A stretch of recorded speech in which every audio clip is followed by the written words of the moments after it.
Mae'n ta cyfleu Mullen redeg at am ddiffyn Bangor. Mullen yn sgwar at John Routledge. Yna Holland.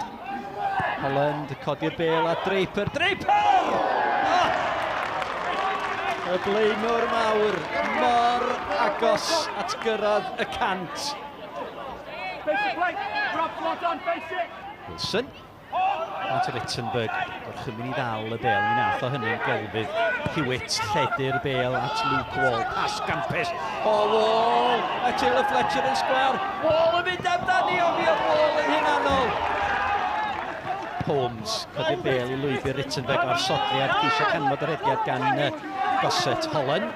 Holland, bel cael ei dwyn gan Rittenberg. Rittenberg, mae Gary Taylor Fletcher yn y cwrdd. Codi'r bel at Taylor Fletcher! O, na chi ergyd! A dyna chi arbediad rhagorol gan Paul Harrison. Dyma Holland. Holland. Brobol, Draper. Cyfle Draper! Arbediad rhagorol gan Matthew Hall. A fydda ergyd isel wedi bod yn well yn y fan yna gan Greg Draper. Ond arbediad da wedi dweud gan Hall. Holland. Spender, pas lag yn y fôn, sydd at Rittenberg wan ta. Rittenberg, ras rhwng Rittenberg a Hudson, ffordd bel yn sgwar a George Harry. Harry ar ergyd ar arbediad yn un rhagorol gan Paul Harrison. Wel, yr hanner cyntaf gêm yn llifo'r naeth ben i'r cael llall. Aaron Edwards, yn y gymorth gan Mullen, Jamie Mullen. Mullen, cael ei groesio eto ochr bella Draper! O, arbediad gwych gan y Hall! Yr ergyd gan Greg Draper. A rwsyd Matthew Hall yn ei harbed ti. Routledge yn codi'r bel I lwybr. Draper! O, crafu'r postyn! Am y cant I Greg Draper. Yr gig gornel yr unfer at Mullen. Yn ôl at Brobl at yr ochr bella! A'r bel yng nghefn y wyd! Ond mi oedd hi'n drosedd yn ôl y dyfarnwr. Dydy'r gol ddim yn cael ei chaniatáu. Y ceniad gan Hudson. Yn penderfyniad adleuol gan Mr Bryn Markham Jones. Dim gol. Sy'n ceisio tywelu momentum Bangor. Bangor wedi cael y gorau bethau yn y 5 munud 10 munud dwytha. Wilson on, tynnu lygad oddi ar y bel. Darlington I fewn at Aaron Edwards! Aaron Edwards! Yn Seintiau Newydd. Da ni wedi chwarae 33 o funudau. Yn yr ail hanner. Aaron Edwards. A'i ail gol y tymor hon.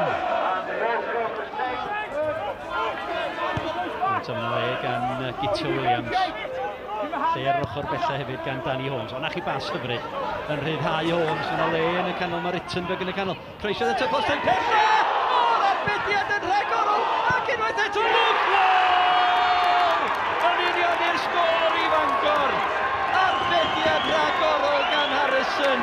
Ond mi oedd Luke Wall yna I fanteisio I 5 gol y tymor hon. Y gigrydd gan Brobl I fewn i'r cwrt. Y peniad at y post I peda. Blaine Hudson! A'r cefnor mawr. Ydi o di dwyn y triphwynt i'r Seintiau Newydd I 4 gol y tymor hon. Ond mi o'n aflerwch yn yr amddiffyn i'r ymwelwyr. Y Seintiau Newydd 2, Bangor 1. Footballing standards, would you say it's the best game of the season so far? I don't know. We've had a few good ones, but the Scottish Cup ones we've played some good football on the opposition. But yeah, Bangor they're up there. I mean, look at the first game of the season. They played some really good stuff. Created lots of chances really, and you know it's one where it's good to see. It's good for the league. It's good to be pushed every time. And I've said to the players, you know, you can't get it your own way all the time. It's good to have the Bangors, the Connah's Keys, the Cardiff Mets, the Ballas pushing us because it makes us better. You know, very disappointing, particularly having gone 1-0 down to come back, work hard to come back, showed character, got back to 1-1, and you're thinking, right, you know, we take a point, but we could even push on and get a winner maybe, because I think the lads were still confident of maybe winning the game. But set piece obviously switched off and conceded.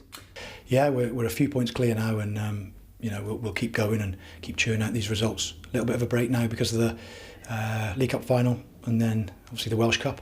Got the Iron Brew Cup coming up as well, so we're looking to get a few bodies back in the squad as well. How do you assess your first half of the season in the Welsh Premier League? Fairly pleasing. Could have been better. I still think we could have had more points than what we've accumulated, because I think we've dropped too many points against the teams that have now finished in the bottom six. I think if you look at the games we've played, we took a lot of points and got a lot of wins against the teams at the top, particularly early on. Winning both games against Connors Quay, winning both games against Bala, beating TNS on the first game of the season, and obviously we didn't play them again until tonight. But dropping points against teams we shouldn't have dropped points against. So whether that holds us in good stead or not going into the split, I don't know. You would say it does, because we seem to raise our game against the better sides. But I think, in general, I mean, where are we? Third in the league, is it? Third.